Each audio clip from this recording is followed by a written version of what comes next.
Hi, kia ora, and welcome to Creative Connections, where we have beautiful, inspiring conversations with artists living in Aotearoa, New Zealand. I'm your host, Mandy Jakic.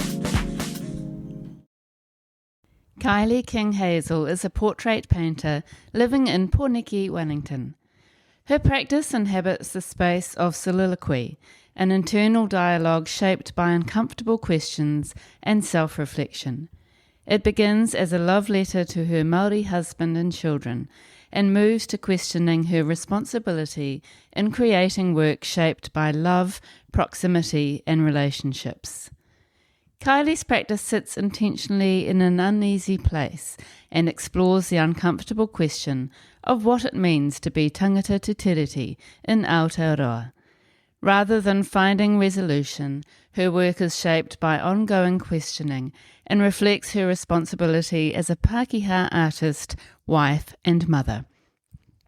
Through painting, she explores the emotional and political weight of portraiture, where gaze, visibility, histories, relationships and power dynamics combine, considering the accountability of making work in relation to Māori. This episode is unique, thought-provoking, authentic, beautifully honest, and even raw and emotional at times. I think you're going to love this episode as much as I enjoyed meeting and talking to Kylie. Morena, Kylie. Morena. Nice to meet you. Nice to meet you too.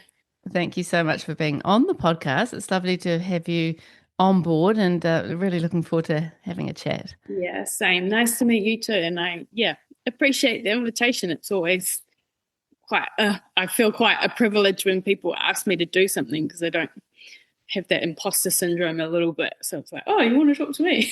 Yeah. Well, it's perfect. I definitely want to talk to you. And you have been on Julie Battisti's podcast, The Creative Kind, last year. So listeners can go back and have a listen to that as well. Yeah, which was great. First of all, you were living in Pōneke Wellington. Can you tell us what you love about that place? I love Wellington. I mean, we all say you can't beat it on a good day, but I don't know if that's a true story. But no, I love Wellington. I love that it's creative, it's small, it's very connected. You still get to be part, even in a small city, you get to be part of an art scene that's thriving. I love being a portrait artist. I love that the portrait gallery is here. And yeah, it's got fantastic places to eat, which is always a bonus. But yeah, everything's close. We live outside of Wellington, like in the heart, and it's like 20 minutes to the city, and I am a bit of a city girl, so that's perfect. Yeah, I love Wellington. And you were born in the Hawke's Bay? I was born in the Hawke's Bay. I was born, my parents grew up there, but my grandfather passed a week before I was born, so we were in Hawke's Bay, but feel very much connected with Hastings and love it up there. Yeah, love the weather. East Coast weather, right? Yeah. A bit different from Wellington. Yeah. And can you tell us a little bit about Kylie as a child? Kylie as a child, that's such an interesting question. I love those photos that people do where they put the adult, where they generate those images and put the adult next to the child. I think I was fairly shy, quite quiet, but always creative. Always, I loved reading as a kid. I was always drawing or cutting stuff out and having these journals with cutouts and collages. So I've always done creative stuff, but yeah, I think that's always been part of who I am when I think of being a child. Yeah, probably quite insecure. But And did you find that getting into creative things was a sort of little bit of an escape for you, do you think? Yeah, I think so, probably. I think I've always been quite a I loved reading about people's stories, even as like quite young, reading adult books about people overseas who did these amazing things, war stories. I thought lots about people. And so reading and then that coming out in creativity was this imaginative world of what makes people tick, why do people do what they do, imagining all these scenes, like different places. None of my kids are readers, and I just want them to read because of what it does. The places you can go and imagine, and Yeah. yeah. Yeah, it's so good for that. And that's probably, you can see the connection there with your practice, with your portrait practice now. Yeah, I guess it's funny you're asking that question. When I'm talking, I'm thinking, yeah, actually it's always been there. Yeah. And at high school, were you realizing that you could paint, or was that something that was starting to show its It's a colours? little bit of a funny. I moved from Sydney, grew up as a child when we moved to Sydney with my dad's job. Absolutely loved Sydney. I still do. Sydney makes me understand how Māori think about land, like the connection. I feel that with Australia, and potentially because of the time that I spent there. But we moved back when I was 16. The demographic was a very elderly population. Coming from Sydney to Waikanae was quite life-changing for me. And so I just, still creative, but I did art at school. I never didn't finish school, but I did art at school, but always felt like I was good, but not great, like not the best. I always felt like there was someone better than me. And so I think that really shaped me for a long time, those teenage years in terms of creativity. I mean, I was a good kid, but just that move kind of was quite devastating as a 16-year-old. And so I spent a lot of time in the art room, and this one's really shaped me. This has gone really deep really quickly, I think. Good. We like deep. Seventh form, I was like skipping class. I wasn't a naughty kid. You'd probably have found me in the art room. And my dean was actually my art teacher.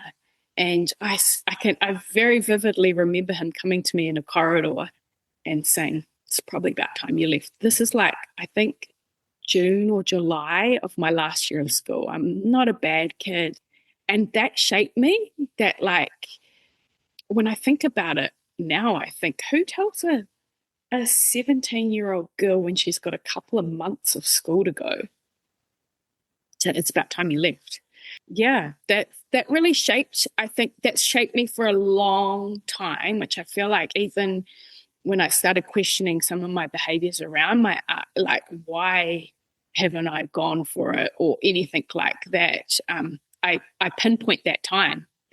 I can pin it back to that sort of that root. Like, my art teacher didn't believe in me, Yeah. Yeah. And so I'm breaking out of that. That's just surfaced. That's actually sad, though, isn't it? That somebody could make you feel like that, because we often talk about teachers and the positive influence, Yeah. but also there can be sometimes a negative influence that you hold on to for so long. Yeah, definitely. And I think that he had his favorite. So, and I potentially was I don't know, annoyed. I questioned. I wanted to dig deeper and stuff like that. And it was just the annoying art. And so that was kind of the end that you kind of put art to the side from there. Yeah. Well, I left school and then had a baby. And so that really shaped into sort of changed the course of my life. And I wouldn't change it. I just see how it's impacted my self-belief in being an artist, and taken a long time to get to that, dig deep, get to that, and then overcome. I mean, I think we still battle these things, but we go in levels and layers, right? You strip it back and get to, okay, I can do this. And Yeah.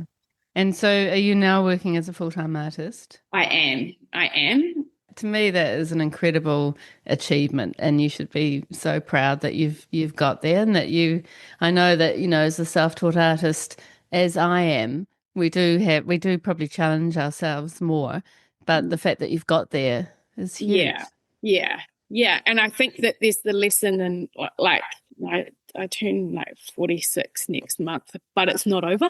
You know what I mean? I think we live in this society where if you haven't done it at a young age, like, with social media and the exposure that we have to real life events all over the world, like if you haven't made it in your 20s and you're not a millionaire and you haven't succeeded and climbed the art ladder, then it's over. And it's like it's such a lie. You keep going, right? Even if you haven't made it.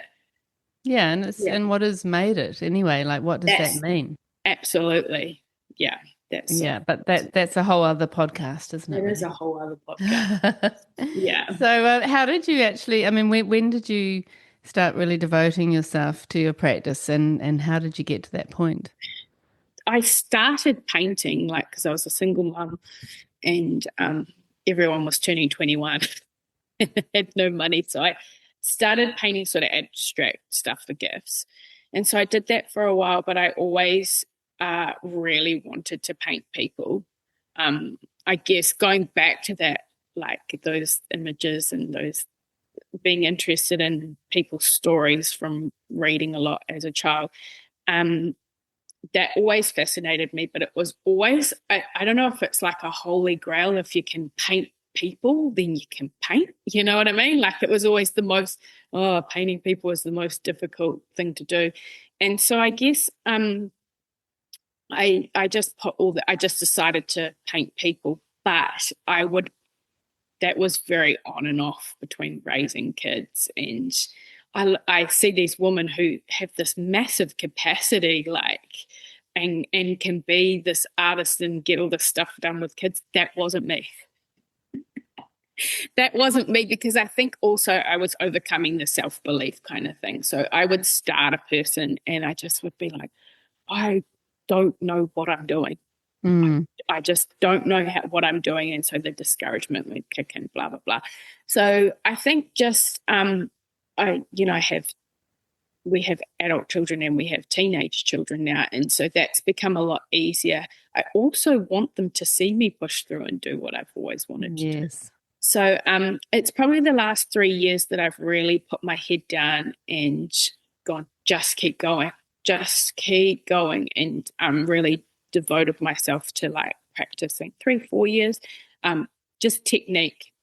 So I've really just honed in on getting to where I want to be in painting, technically.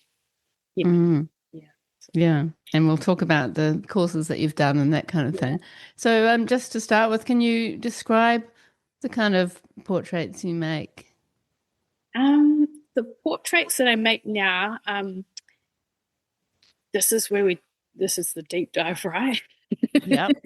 The portraits that I make, I are of Māori women.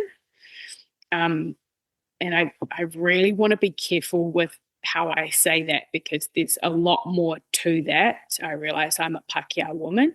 My husband is Māori, and my children are Māori. And it really started with, I guess, with COVID, really. I think, there's, Tahi and I, my husband's name is Tahi, over the years have had these racial conversations. And so I decided that I couldn't just paint paintings of people without digging deeper. And so when COVID happened, I just made this decision that, and it was the Black Lives Matter movement and stuff like that. And, I would have said that I have an understanding and I'm not racist or anything like that. But I just decided that I was going to sit in some really uncomfortable places. It was like a firm decision in myself. And I was going to listen and not talk. And I would say that this is probably, it's an ongoing thing, but it was probably about a good year of having conversations with my friends, my Māori friends, and who beautifully let me outwork my thinking let me ask. I've had the privilege of being having Māori whānau who have let me talk to them, who I can really dig deep on uncomfortable questions. So it started there, and then these portraits have evolved, and then it went to my daughter, who's 15, and I wanted all my daughters. I wanted them to see themselves, and that I see them. My youngest has just been such a lesson to me in a different way of thinking. She has an embedded DNA Te Ao Māori way of thinking that is just very foreign to me, and it doesn't matter how much I try and think like that. It's not my default way of thinking. It's hard to pin down in words. There'll be things that just might not mean anything to me, but they don't sit right with her. And when I dig deep and question her about that, like for one of my lessons was like I was looking at these beautiful portraits of Māori women, and she was like, you can't hang them here, Mum. Like, it's not their home. Like, and it's just this way of thinking that just it's so beautiful, but it's just foreign. I mean, I think the lesson for me has been like a lot of her common sense is not common sense to me. Yeah. And I think that's a really interesting deep dive into how we go, well, common sense. And where do you think she's got this thinking? Do you think it's in her DNA, or is it something that the whānau have spoken of? No, she doesn't need to be taught it. It's just, it's in her. It's inherent. I sort of think of like, if you reset a computer to a default setting, like, and you take everything off it, she would think like that without being taught. And it's beautiful. Yeah. It's absolutely beautiful. So I started to think about her in particular. She's the one at home at the moment, so she's the one that I can bounce and see these things more clearly. So I started to think about her and my portraiture, and my portraiture has then evolved from that into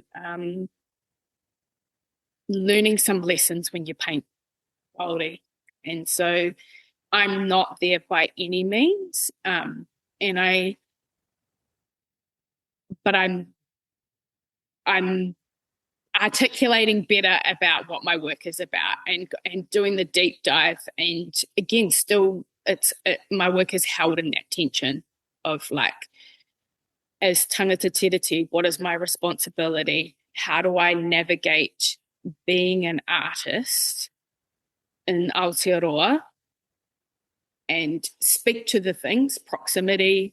How do I speak to these things through my work and tread carefully, and tread with respect and honour, and cultural responsibility, and and that whole cultural appropriation idea is so complex, isn't it? And it's so multi-layered, and I've always felt slightly afraid of that kind of thing because I don't feel like I understand enough. I mean, obviously I understand the obvious stuff, but I think it goes really quite a lot deeper than a lot of us really understand. 100%. And I think that's a really good way to say it is, obviously it's a major part of cultural appropriation, and understanding that and not doing that. But I guess my work sits in the space of how do I do this? And then I've made plenty of mistakes that I've been hit up and then adjusted my work. But I think that we have to ask ourselves as tangata tiriti those deeper questions and not just look at it at a surface level. Like I've seen so many people go, oh, can I do this? And it's more like, I think it's a question of what can I get away with, rather than actually digging deeper into, like I'm looking at I'm looking at intention doesn't negate impact. Like I've heard this, that intention means nothing. And it really doesn't when we put this on a public space, because the impact is still there for Māori. What you do, it's still there. There's still hurt. There's still generational stuff. And so this is very surface. Like, I know you said it's a big, but like my intentions for painting that's been a lesson for me. Like I've adjusted some of my practices, and it's still got a long way to go in adjusting, because I'm learning by asking those questions through my work. But one of them was like, I painted, there was a picture on Instagram. I painted it. I sent it to the artist and said, this is, and it didn't go down so well. And the one thing I really hate is being misunderstood. So you'd painted an actual person and yes, yeah, and sent a picture to them. Yes, and so like to send to them, and I didn't want to sell it or anything. It was just practicing. That still doesn't, What was the reaction? The reaction was not great. But like what I learned was about the head being very sacred. And I already knew that. But it's deeper than that. I think as Pākehā, with the English language, we have these words and these things that just sit on a surface, where when you go into our Māori, there's a whole, like one word might have just these beautiful deep layers underneath. So I can go, my head is sacred, don't touch my head. But it's so much deeper than that. So to reproduce someone's image without their permission, their image holds whakapapa, it holds a whole story. And so so that's where I'm trying to navigate, okay, what am I going to learn? Because some people I've seen just go, oh, I'm still going to do it anyway. Yeah. I like doing this. I like these pictures. And there's also, I've heard people saying things like, I live in New Zealand, or I'm a New Zealander, I should be allowed to respond to my culture. Yeah. I definitely think that's it. I should be allowed to. So in the getting it wrong, intention may be great, but it's not right. I've then adjusted and made more mistakes. I actually admire you for going there in some ways. I mean, what is it, do you think, that makes you really determined to be able to capture te ao Māori or Māori people, apart from your obvious connection with your whānau? Yeah, I think these are conversations that we need to have. And I think that I get to sit in some pretty sacred, special places that other people don't have the opportunity to sit in. And, I do believe that art can change the world. I do believe that beauty can change the world, even if it's just changing one person's perspective at a time, but I think that a lot of Pākehā are just really scared. And I think when I see, when I just get more understanding, like I love going to the marae, and I don't love this, sorry, this is going to be very wrong, tangi. Like when there's a tangi at the marae, I think you learn the most about te ao Māori. It's just the most beautiful, and unfortunately within my Māori whānau, it's happened too often. And so I've had lots of experience with tangi, but I think of the lists that my family would have to make this work. Like if I think about the marae and hundreds of people coming and feeding hundreds of people and this and this and this, whereas it's just this beautiful picture of everyone knows what to do because it's in them.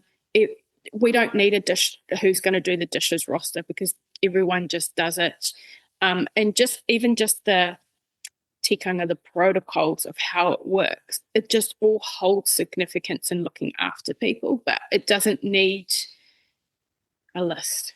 Mm. And it's just this beautiful, I can't remember how I started that. Sorry. Just talking about why it is that you want to represent Māori in your Um, art. I think because the conversation is just really important. I think that if we don't enter a conversation and sit in these spaces and listen, we'll never get anywhere. Mm. I'm really uncomfortable. I'm very, very uncomfortable with these. And there's this huge part of me that's absolutely petrified.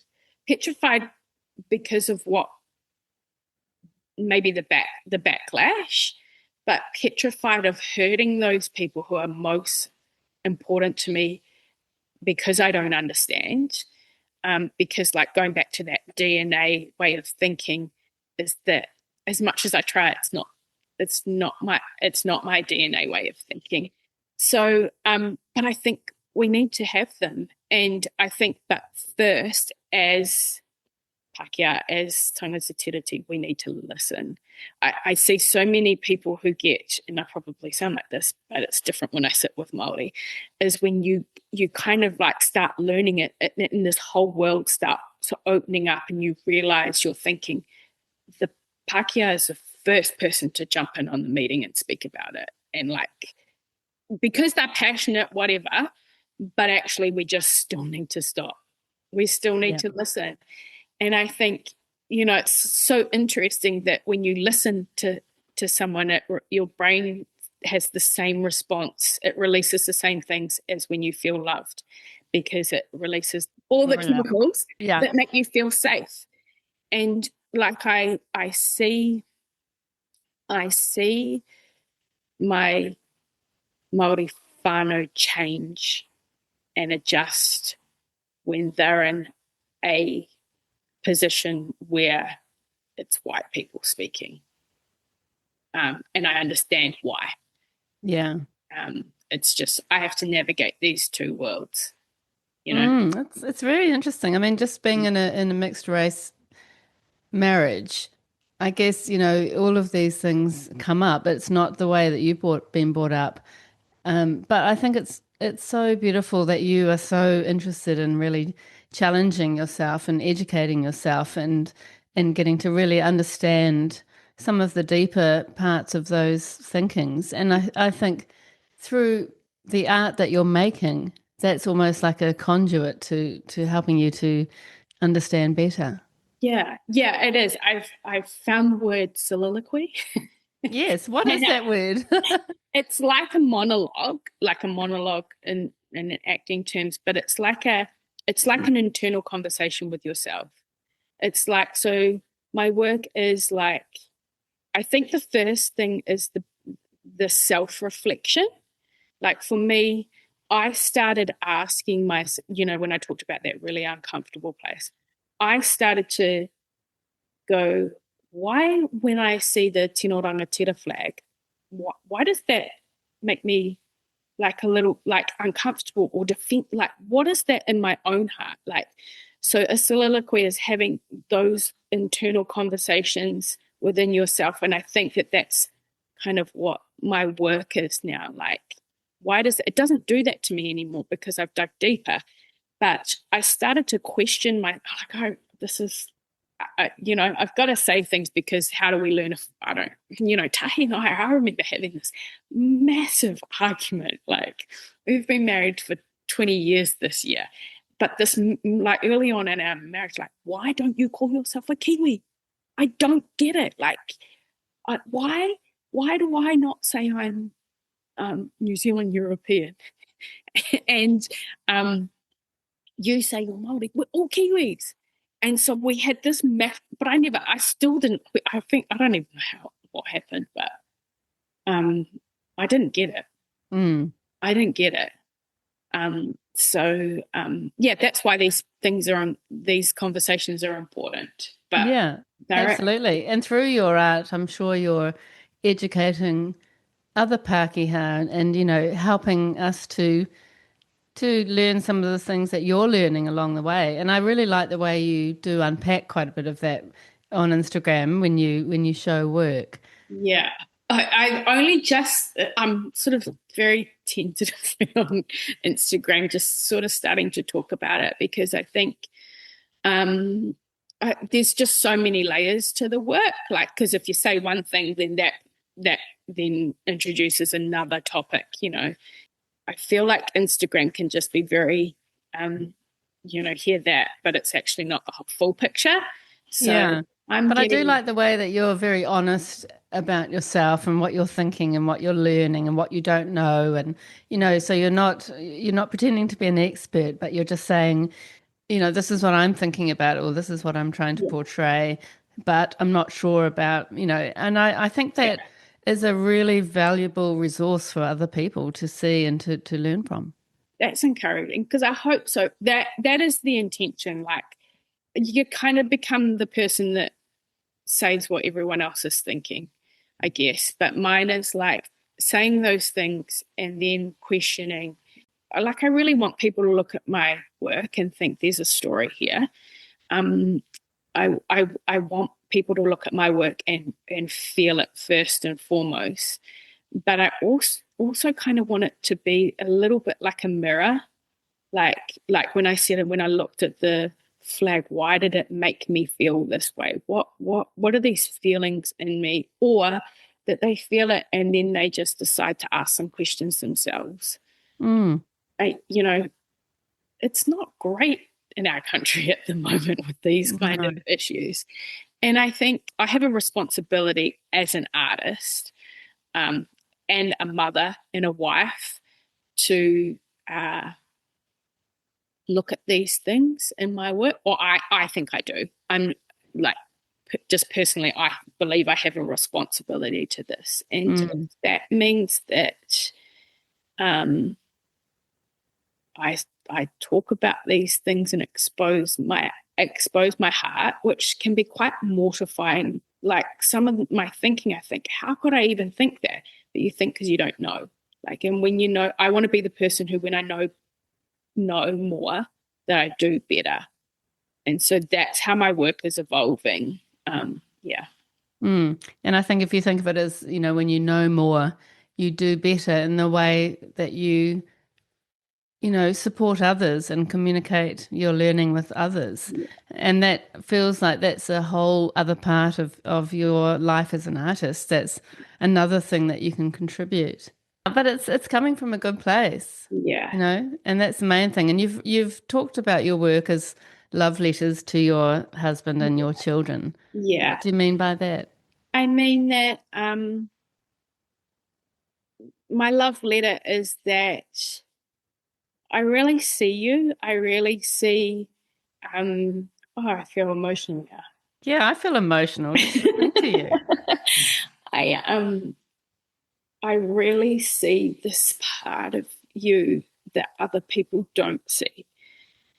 We live in quite a low socioeconomic area, and I see the people who live here.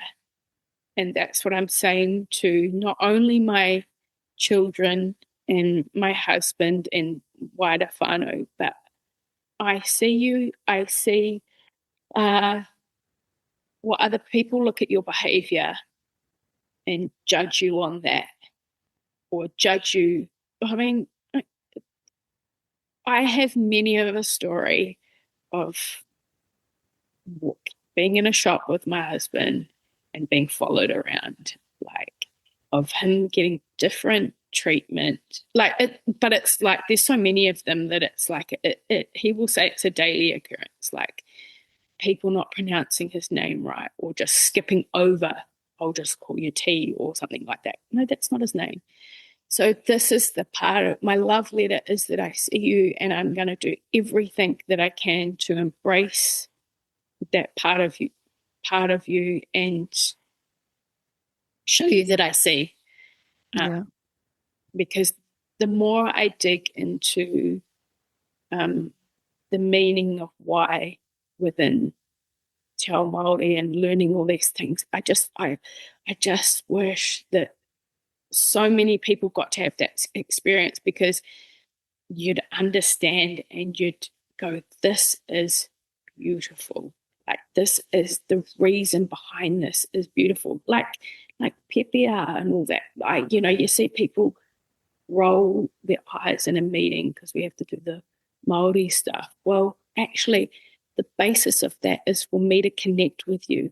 This is where I come from. How can we see how we connect? Or, Tahi always says that it's mihi before mahi. It's connecting with people before the work. Because if you can connect with people, then beautiful things happen. Oh, that's so beautiful. And thank you so much for sharing that, Kylie, because I think, it makes me feel quite emotional too. And I think we do have a lot of things we still need to be worried about in New Zealand and Aotearoa. Yeah. Yeah. And, but it could be beautiful. Yeah. When we first, I think we've got to first listen and then, And you have been learning Te Reo, and I have. which would be adding to your kind of interpretation and understanding of things. Yeah. How are you finding that, and how does that sort of help you with your practice, do you think? It just makes me love it more. And I never even knowing a bit of Māori, a bit of the reo before actually studying. I hear Māori say that they love their language. And I think that's another deep dive when you lose a language. Like, I don't think as Pākehā we really understand communication and losing a language. That's another thing. But I've heard Māori say I love the reo, but never understood it until I learned it. I was like, this is beautiful. I think that's the only word I've got for more of the things that I learn within, is it's just there's this depth, this beauty and this depth of words that just you can't just sum up in one word. It's a language that goes to the heart rather than the mind. I'm not doing it this year because I'm feeling really gutted I had to pull out, but have a few things going on in life and I couldn't give it what it needed. But it's awesome that you're on that journey, very much so, and your art practice is almost helping with the journey, or sort of supporting the journey. Although journey's an annoying word, but you know what I mean. It's thank you again for sharing all of that, because it's really important to hear, and it's great that you're brave enough to talk about it. So back to your practice. Did you start by drawing and painting Māori women, or did that sort of graduate? It sort of evolved. I started just painting friends as practice, and then just pictures, and then I had that experience with painting that person and sending it. Anyway, so then I changed, and I just thought about making the sacred common and reproducing the head and stuff like that. And, sometimes it's hard to get people to want to have a photo shoot and stuff like that. So this is another part of the lesson. So then I started using AI to generate some images. Yes. And so I'm currently sitting in that space because that's another lesson that I haven't, I've stopped. I'm still painting the images that I've generated, but I'm asking the question, because the whole data sovereignty and producing an image of an Indigenous, all that kind of stuff, it's now coming into play in that work. So that's a journey and a lesson that I'm on that I don't have the answers for, but I think that that's the space that I just, at the beginning of this year, I just wanted to, I can't do it. It's way too scary, but I've decided to just let that tension sit within my work of those questions, and then work through them. So most of your Māori portraits now are AI generated. Do you have any negative response or reaction to those images, and once you explain the origin of those images, Does that sort of satisfy people's concern about the cultural appropriation? I don't think I've really articulated that yet, because it kind of, this is the whole thing about intention versus impact. So like my intention was I'm not going to paint something sacred. I'm not going to paint someone's image, therefore I'll try and do it a different way. But then there comes into the whole ethnographic gaze, and the gaze that is that the data sets that generate the AI are going to generate. Like, but that's the question now that sits within that I haven't really put it out there. I mean, actually, this is the first time I'm talking about it. But, you know, like just some of the things that it produces is just like, okay, this reinforces the damage that has been done in the past. Like, you know, you think about Gauguin, Gauguin, yeah. and Tahiti, the Tahitian woman, and they always have this gaze that it's like, who's telling the story? So that's where my work is sitting at the moment. So I haven't had the response because I'm not really putting it out there, but I'm going to. I think it's a really interesting one. I mean, I guess, as you say, where those images come from in that whole big database, and if they end up becoming actually a person's photograph, or you know, if it's just an amalgamation of images, or it's quite hard to understand, isn't it? Yeah, and a lot of these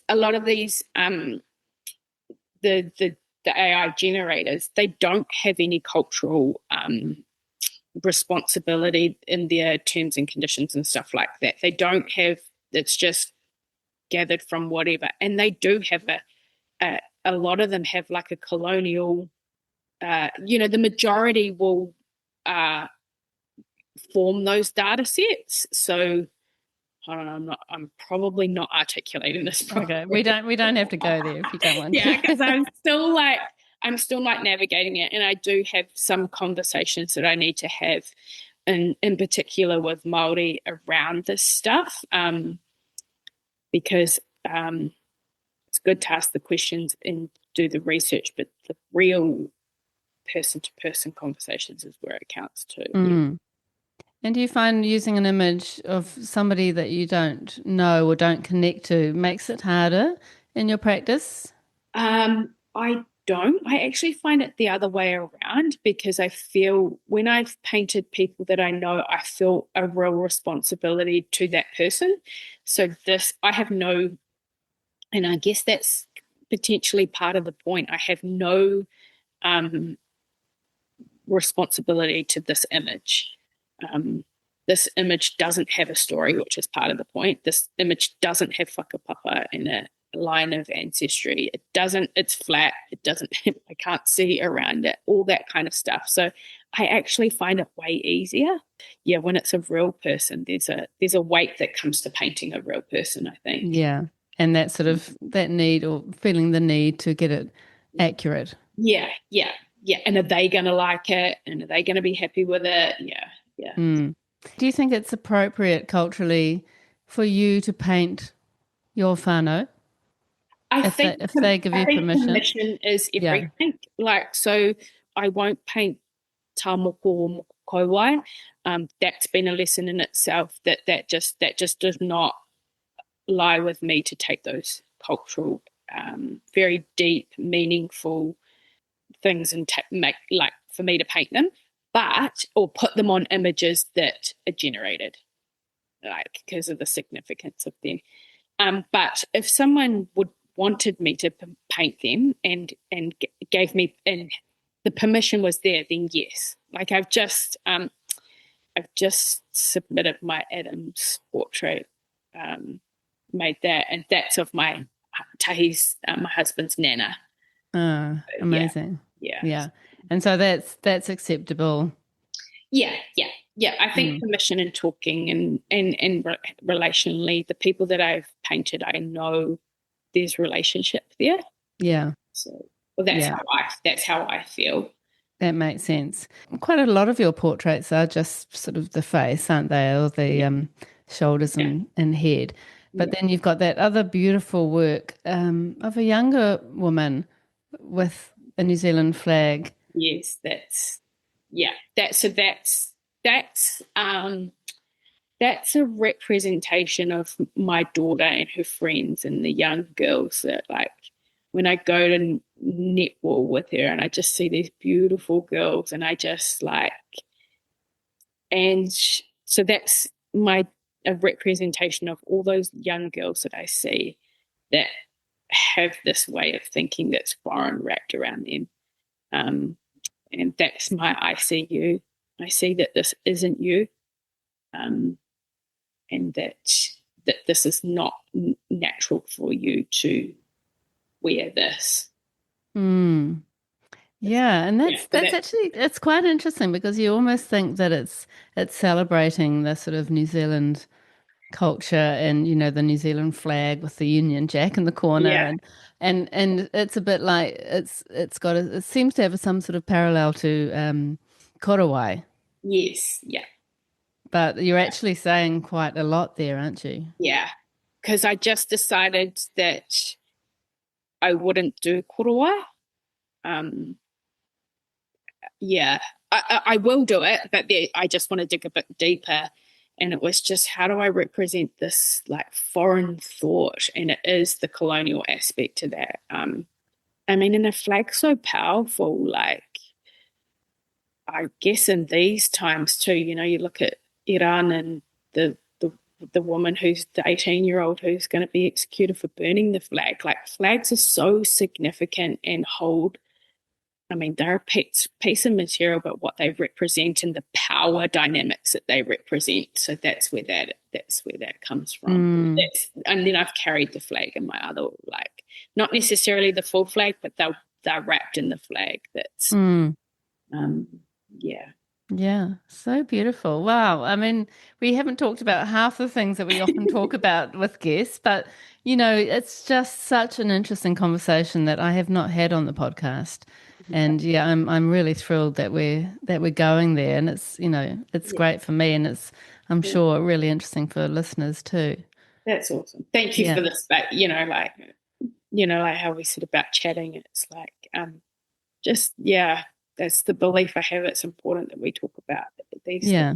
Just self-reflect. Mm. You change by doing that, right? Absolutely. But you're doing really important work, I feel. So, how do you actually communicate what you're thinking around these works when you show a painting? That's a work in progress, definitely. I do write a bit of poetry, and that sometimes I try to write um, sort of a statement of what I'm thinking for each artwork. I don't know if that's actually a thing that you should do or people do, but yeah, I either write a statement around the thought and also or a poem around what I'm thinking. But the communication around it is yeah, a work in progress. Um, Mm. so And we were talking earlier about, one of the disadvantages of being self-taught artists is that you haven't really learned the real deep thinking and being able to sort of communicate your yeah, deeper ideas about your work, which often you do learn at university. But it's yeah, also about having those conversations, being yeah, in an environment where you're having those challenging conversations with other artists or yes, lecturers or, people who really understand these things. yeah, yeah, And definitely. yeah, sometimes when you haven't had that background, it is harder. Yeah, I think so. I think given the subject of my work, it's been like a very daunting, is that the right? I just before put Overwhelming. yeah, yeah, and just really really getting the articulation around that and being able to talk about it better, like, and really hone in on my thinking about it, because yeah, it's all up here, but to get Mm, it out of my mouth and not just, sometimes when you ask a question, I can be so overwhelmed that I blab. Yeah, I think that pushing yourself to articulate it is important, and I think I also shied away from that, like we were talking before about the art world speak. That I wanted to be who I am, so I didn't want to fake the art speak. Yeah. But, It's about being authentic. yeah, yeah, yeah, and so. But I think there's that balance of that, right? Where I think I was sort of like not rebelling against it. There was fear, and then not, then that being authentic there, and Yeah. And then that thing in your head where like, what should I be doing? Like what's expected of me? yeah, yeah, yeah. And if I articulate it, then I might have to speak it, Yeah. and then by speaking it, I'm putting myself out there. But you know, I was like part of the point of that is that I can back out of the race, can back out of the fight, right? Yeah. It doesn't, yes, it affects but I can. And Mm. um, that's part of the point. So like, I have to be in the fight for, No, exactly. yeah. And you're going to, as you said, to Whānau to talk and learn more about things. But then there are courses like we were talking about, one that Janet Mazanier is about to do actually in April, which is something that I'm going to do myself, and it's such a great way of just learning to talk about your work, learning or working towards thinking more deeply Yeah. around the ideas behind your work. Yeah. And I feel like as a self-taught artist, I'm ready for that, you know? Yeah. I think that's important, actually. I think that's a really good point about being ready because, and then a little bit of a push. Like you're ready, but then you're doing something about it. And that happened with me, like we were saying, like Virginia Woolf at Webb's looked at and asked me some questions, and I was like, ugh, but that was last year, and that's really pushed me, that conversation and someone else. So you're doing that course and being ready, and then the push is really, I mean, we sometimes need that as us, right? Yeah, we do. And just stepping out of your comfort zone where it's a little bit scary because you're not quite sure, how well you're going to be able to articulate what you're Yeah. doing. And it is kind of like, oh, it's like going back to school in a way. Yes. Yeah. But it's a Yeah. good thing, I It think. is a And I good. know it's where I need to be going Yeah. to continue my practice. Yeah. And I think that's so great. Like just to keep pushing. Got to keep pushing. We don't grow otherwise. No, exactly. We stay in the same place. So that's exciting. Yeah, it's really exciting, and it is quite a transitional time for me as an artist. So Yeah. yeah, super excited. So Yeah. we probably haven't got heaps of time left, but can we just touch on your process? Yeah. So from choosing the substrate on, Yeah. how do you make a painting? How do I make a painting? So I paint on aluminium panels. And so I love aluminium panels. Yeah, There's some problematic things that I'm overcoming, but yeah, but just I get really excited about it, and then I sometimes procrastinate about putting first the first brush strokes on. But once I've drawn it up onto the panel, I just hurry to get that first layer in. and what do you draw with on aluminium? I use oil paint, so I use a transfer paper. I get the drawing to the size to fit the panel, and then transfer it. I love Michael Harding paints. Like my friends think they think I'm like promoting. I'm not even like, but I'm obsessed with Michael Harding paints. Yeah. But I did actually pick that up on your Instagram. they are like they're the most beautiful oil paints, and honestly, the pigmentation, like the high chroma and pigment in them, you don't need much, but they're just buttery and yum. Anyway, he has a what's it called? A non-absorbent acrylic primer that I use, and I just feel like I've hit something really good there. Like for like it's like a gesso, so I prime that with that, transfer it, and then I usually start by, this is part of my, when I'm stuck too, procrastination, I just like paint. I really, really like paint, and I like mixing colors. So I sit there and I just mix a whole lot of colors, just as it just sort of like gets me excited. It's so stupid. I feel like such a weirdo saying that. But like, I'm like, oh my gosh, this does this. And then I start.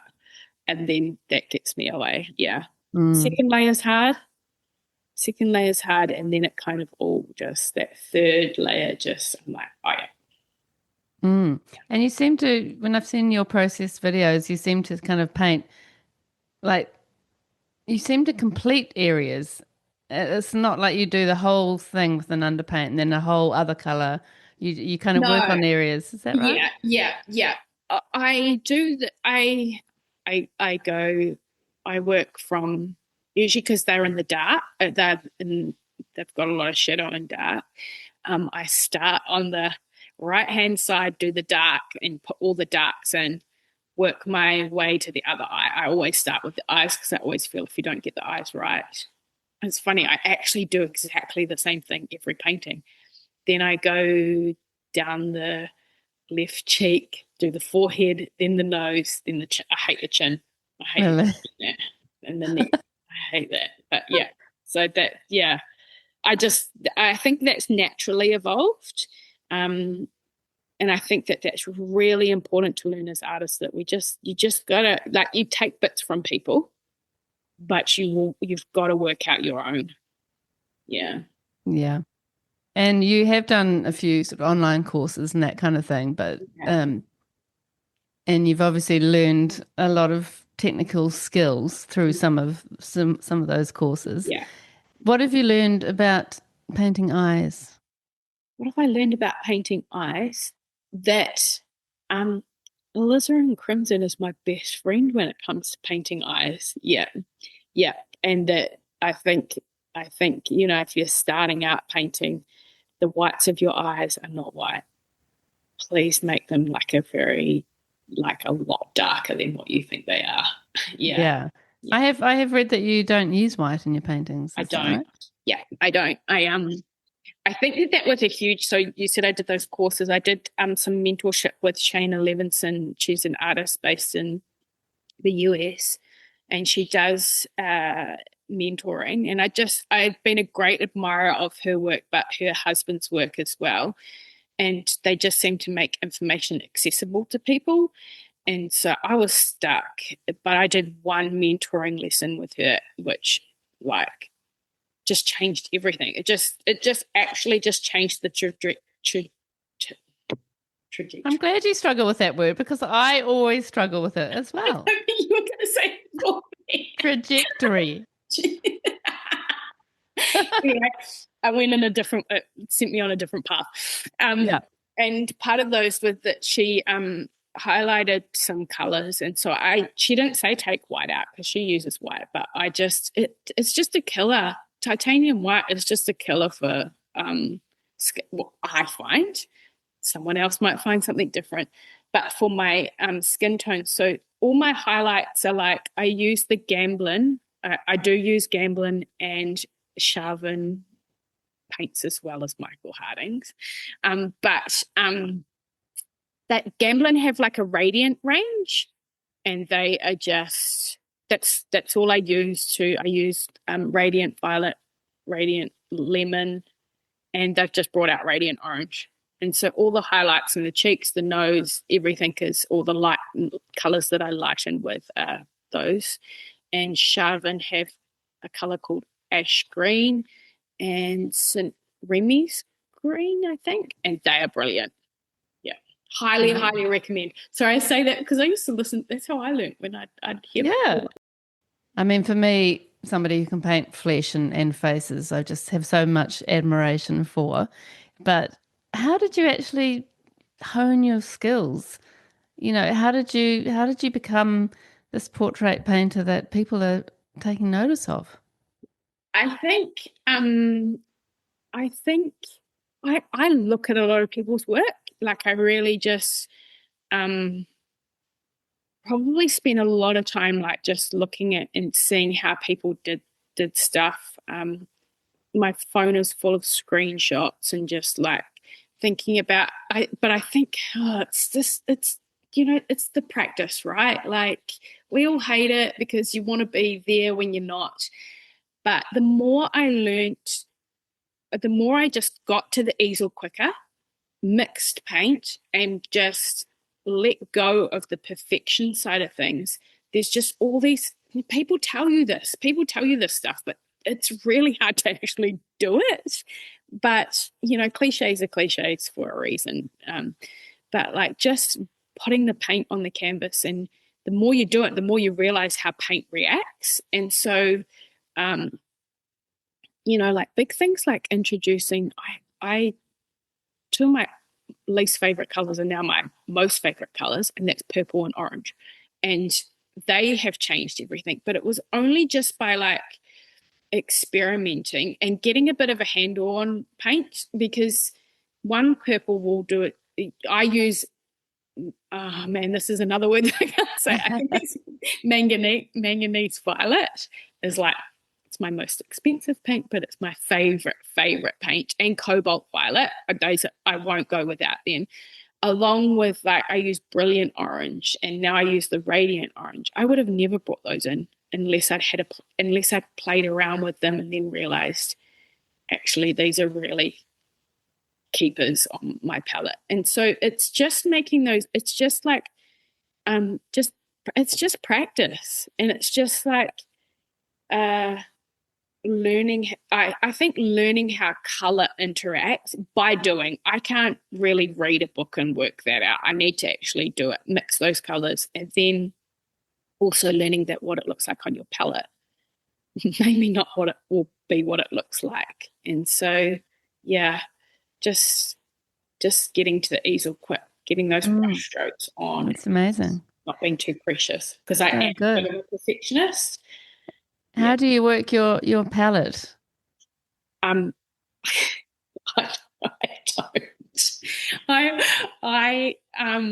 It's very messy. But I have a palette, a glass palette that's on like glued to a computer, like those things that you move computers on that they attach. So I have that there, and it's got a neutral grey behind it. That's a big one. Don't mix skin colours on a white palette, because colour always changes depending what it's next to. So it's very messy. I have some staple mixes that I'll start with, and now that I've practiced and learnt I'll bring the colours in as I need them. I don't necessarily start out with all the colours. I'll have a general idea, so I'll go, I'm going to put this because I know I'll use that, and then go from there. That's amazing. Yeah, incredible. It's not a formula, right? Yeah. And then you've spoken of entering the Adam Portraiture Awards. Good luck with that. This will be my third time. I've never made it. So really? I seem to make it. But third time lucky. I feel like this is the time for you. Yeah. So you are involved with awards like that, and the Craig's Aspiring Art Prize, which I think you were People's Choice last year or this year. Very exciting. Yeah, this year. Which is great. And so when it comes to gallery representation, where are you up to with that? I haven't got it. Okay, that's really interesting. I feel like all the gallerists listening are going to be like, okay, we need to get this girl. I mean, I'd love to have representation, because, there are some artists who can work social media, and I don't want to do that. It's not, my admin is not great. I'm not great at that stuff. So someone else like doing that side of things and selling side of things. I mean, I would love to, that would be the dream. I'm just sort of building a body of work really and sharing it as I go. But that would be the dream. I've just sort of started just entering more competitions. And then I'm part of a figurative exhibition at Depot Art Space in May, which that will be exciting. So there's a few things opening up, but I haven't really. I think the competition side of things is the only place that I've been putting work out there. I mean, well, that's a good place to start. Yeah, it helps you to be seen. Yeah, because there's no career path, and what works for someone else doesn't. So. Are you thinking about approaching some galleries? Have you got some in mind? No, because that's that fear side of me, right? Like, and I think again with the articulation coming together, I probably will put my head down this year and do a bit of research. You can't hide. I mean, I can't hide what's the point in doing what I'm doing if I'm going to hide it, right? Like exactly, yeah. So I feel like it's really going to happen. It's just a matter of time, and I feel like you're just getting, like you said, everything together in your own head and figuring out how to speak about your work. So that to me is a sign that you're ready to show your work at galleries. I think as you get older, right, the seasons of life and like things happen at the right time. Yeah. So. Yeah, I believe in that for sure. So what do you find is the most challenging aspect of being an artist? Just the discipline. And like working like from home, like I am so grateful that we've been in this house for a year and a half. It's our first home, and I have a studio, and I'm so grateful for that space because that's actually changed everything.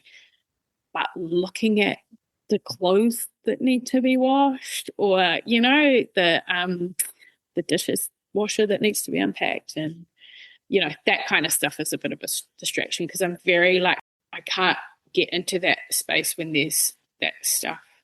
Yeah. My totally mom get that. was like, don't leave today. Take today's mess into tomorrow. Like, do it today. And so I think that whereas I've just got to get over it. Yeah, you've got to train yourself. Yeah, because the mess will be there tomorrow again, and it'll be just Yeah. And what advice have you got for either for yourself as a younger artist or as a younger person, or another person starting their creative career? I think just believe in yourself and just there's actually space for everyone and keep going. Like just because someone else is succeeding doesn't mean that there's not space for you, and it's not a reflection on your ability. Believe in yourself and keep going. Keep going. Like keep pursuing it. Like if you want it, and I think that's been the thing that's held me on for so long. Is like I really, really want to paint people. Yeah. And so just hold on to what you really, really want to go after, and just keep going no matter how long it takes. Yeah. And you're a great role model for that. And what or who inspires your work, do you think? Apart from your whānau, obviously. Yeah, that's the obvious answer, right? Like in terms of artists, I mean, I love Sargent. I got to go to visit my sister in Melbourne, and the Impressionists were on, and there was one of his pieces there, I think. And I just love his work. But a huge influence on mine, and I think I've said this on Julie's podcast, is Kehinde Wiley, who's a African-American portrait artist. And I've followed him for like forever, and just the scale and just the detailing. I love his work. Caravaggio, obviously, with the lighting and all that kind of. Yeah. What about Goldie and Lindauer? What do you think of them? Yes, definitely Goldie. I'm digging deep on those conversations at the moment. There's not a whole lot written about him, Goldie. Lindauer has painted my husband's ancestors twice. So, but I've got to say Goldie's the more fave. Yeah. And they both like their dark backgrounds, which you do as well, don't you? Yeah. do. I just, my backgrounds are wanting the person to be the focus. Yeah. I get that. And what do you think you are most proud of as an artist? I think I'm just in a space painting where I'm not where I still want to be better, but I'm happy where I'm at. And I never thought, I remember saying to Tahi years ago, I'd love to be able to look at a picture and just go, I think I know how to get there. Like, I think I know, and I'm there now. Like, I can look at, and I never thought I never thought I'd get there. And so, yeah, that's what I'm most proud of. That's so great. Oh, well, your story is so inspirational. I feel really quite moved by the things that you were talking about.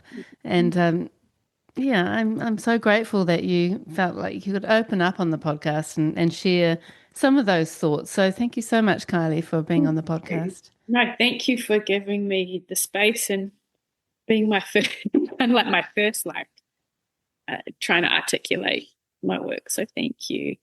It's been really, thank you for asking me here, and thank you for your time.